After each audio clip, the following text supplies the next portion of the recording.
Үндэсний сурын харваа хамаг Монголын харваа хэмээх уран бүтээлээр нээлттэй хийдэг уламжлалтай. Газраас ирсэн мэрэгэн харваачид энэхүү дууг бүгд дуулцгаан хэмрос хэрэгэдэг уламжлалт тогтжээ. За тэгвэл энэ дууны эзэн Эрдэнэбаатар дууныхаа аяыг өөрөө зохиож бас өөрөө дуулж амьдруулсан байна. Үндэсний баяр наадмын сурын харвааны ёслыг жил бүр нээдэг нэгэн онцгой уламжлал бий. Энэ нь Монгол улсын соёлын тэргүүний ажилтан үндэсний сурын спортын мастер Бат Эрдэнэбаатарын ихшэглүүлдэг үндэсний сүрийн сул дуу юм а. 2015 оноос хойш үндэсний сурын харвааны сүл дууг аль биесны нээлтийн үеэр тасралтгүй дуулж, энэ нь үндэсний харвааны салшгүй нэгэн хэсэг болон хувираад байна.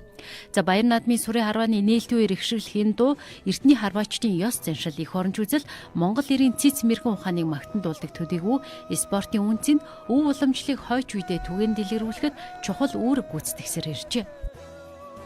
Үндэсний сурын харваагаа одоо нээж 3 ерөнхийлөгчийг одоо давнаж дуулж байна. Одоо өнөөдөр хүртэл гээ Сонинбаяр ахын маань шүлэг миний өөрийн аялгаа. За тэр үед одоо Монголын үндэсний сурын харвааны одоо нарийн бичгээр спортын мастер Эрдэнэбаатар ах маань ажиллаж байлаа. Тэгээд хөдөр чулуун мэрэгэн, даваахуу мэрэгэн гээд бүх мэрэгчүүд маань энэ дууг маань сайхан тусаж авч Монголын үндэсний хүндэтгэлийн харвааны Монголын үндэсний харвааны одоо хүндэтгэлийн дуу болгож жил болгон сайхан нээж дуулж байна да.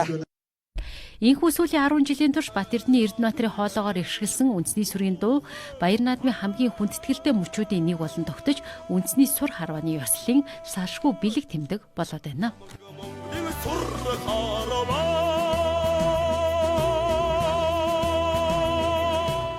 Баяр наадмын хүчит бүхийн 2-3